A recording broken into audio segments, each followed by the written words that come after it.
আরজি করের খুন ধর্ষণ কাণ্ডের শেষমেশ আজ শুনানি হলো।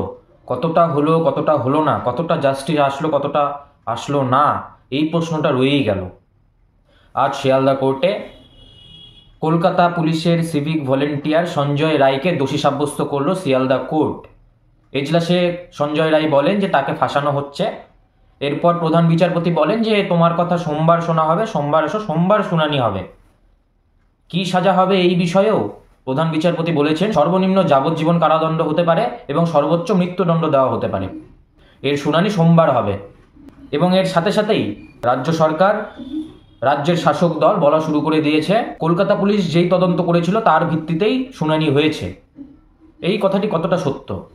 15/10/2024 তারিখে সুপ্রিম কোর্ট যখন মনিটরিং করে তখন তারা লিখিতভাবে বলে যে আরজি করের এই রেপ অ্যান্ড মার্ডার কেসের তদন্ত শুরু হয়ে গেছে এবং এর আরও তদন্ত চলবে। সুতরাং সঞ্জয় শেষ নয় এবং শুধু এখানেই নয়, 7/10/2024 তারিখে সিবিআই যখন চার্জশিট পেশ করে সেই চার্জশিটের 16.29 নাম্বার প্যারাগ্রাফে সিবিআই বলছে যে তদন্ত শুরু হয়ে গেছে, তদন্ত চলছে এবং এই সঞ্জয় রায় শেষ নয়, আমরা তদন্ত চালাচ্ছি, এর সাথে আরও অনেকে অভিযুক্ত হতে পারে এবং এরপরে আমরা সাপ্লিমেন্টারি চার্জশিট পেশ করব।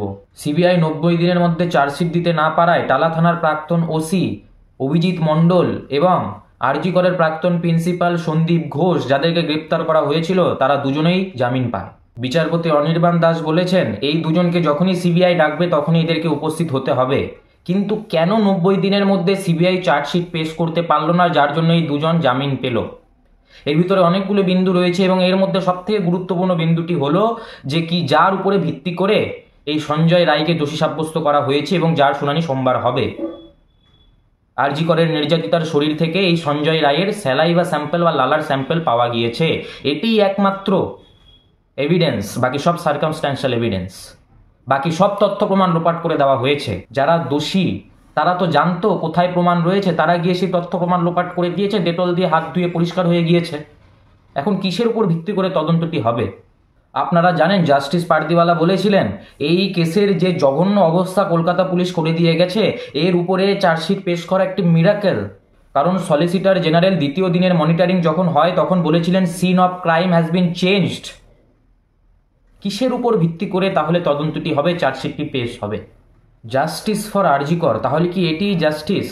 এই যে সঞ্জয় রায় কলকাতা পুলিশের সিভিক ভলেন্টিয়ার, যার শুনানি সোমবার হবে, যে সম্পূর্ণরূপে দোষী সাব্যস্ত হয়েছে, এর সাজা ঘোষণার পরে কি জাস্টিস চলে আসবে এবং কি সাজা ঘোষণা হবে? বিচারপতি বলেছেন সর্বনিম্ন যাবজ্জীবন কারাদণ্ড বা সর্বোচ্চ মৃত্যুদণ্ড হতে পারে বা মৃত্যুদণ্ড হবে, তারও কোনো কনফার্মেশন নেই। রেয়ারেস্ট অফ রেয়ারেস্ট কেস না হলে মৃত্যুদণ্ড হয় না এবং মৃত্যুদণ্ড ঘোষণা হলেও বছরের পর বছর লেগে যেতে পারে।